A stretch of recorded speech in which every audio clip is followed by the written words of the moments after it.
ဒီနေ့တော့ model verb ကံအကြောင်းနေလိုက်ရအောင်ကံက model verb ဖြစ်တဲ့အတွက်သူက helping verb အခုကရိယာဖြစ်လို့ဆောင်တာဖြစ်ပါတယ်ကံ plus verb 0သူရဲ့နောက်ကနေပြီးတော့ main verb အနေနဲ့ verb 0 base form လိုက်ရပါတယ်ကံကိုသုံးဆွဲတဲ့အခြေအနေက၄ခုရှိပါတယ် number 1ကတော့ ability လို့ဆောင်နိုင်တယ်ဆိုတဲ့အဓိပ္ပာယ်နဲ့သုံးဆွဲတာဖြစ်ပါတယ်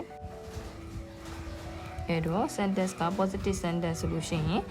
subject plus can plus verb 0ဖြစ်ပါတယ် negative ဆိုရင်တော့ subject plus cannot plus verb 0လို့သုံးဆွဲရပါမယ်အဲ့တော့ question ဆိုလို့ရှိရင်တော့ can ကိုရှေ့ထုတ်ပြီးတော့ can plus subject plus verb 0ဖြစ်ပါတယ်ဒီ sentence အနေနဲ့ I can ride a bicycle ငါစက်ဘီးစီးတတ်တယ် I cannot ride a bicycle ငါစက်ဘီးမစီးတတ်ဘူး Can you ride a bicycle မင်းစက်ဘီးစီးတတ်လားအဲ့တော့စီးတတ်တယ်ဆိုရင်တော့ yes I can မစီးတတ်ဘူးဆိုရင်တော့ no I cannot တဲ့ example တစ်ခုဆက်ကြည့်ရအောင် he can play the guitar သူ guitar တီးတတ်တယ် he can play the guitar သူ guitar မတီးတတ်ဘူး can ကကြတော့ cannot ရဲ့ short form အတူကောက်ပုံစံဖြစ်ပါတယ်အဲ့တော့ can he play the guitar သူ guitar တီးတတ်လား she can run fast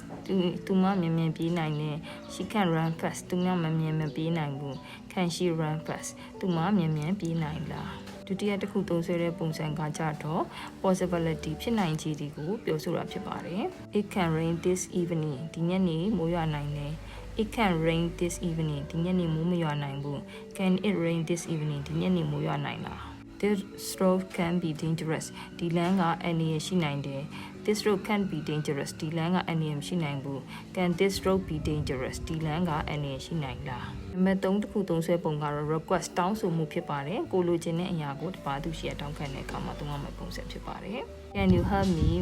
မင်းငါကိုကူညီပါအောင် question ပုံစံဖြစ်ပေမဲ့လို့ကူညီပါလားတော့မဟုတ်ဘူးပေါ့နော်အဲ့တော့ကူညီပါအောင်ပေါ့ Can you close the window မင်းတကားပေါက်ပိတ်ပေးပါလား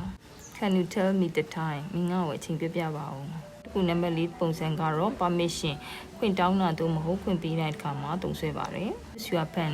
ငါမင်းဘောပင်သုံးလို့ရမလား You can sit here မင်းတင်ညာမှာထိုင်လို့ရပါတယ်ဒီလောက်ဆိုလို့ရှိရင်တော့ can နဲ့သုံးဆွဲပုံလေးကိုသဘောပေါက်လောက်ပြီးလို့ယူဆပါတယ်เนาะနောက်ဗီဒီယိုတွေမှာပြန်တွေ့ကြရအောင်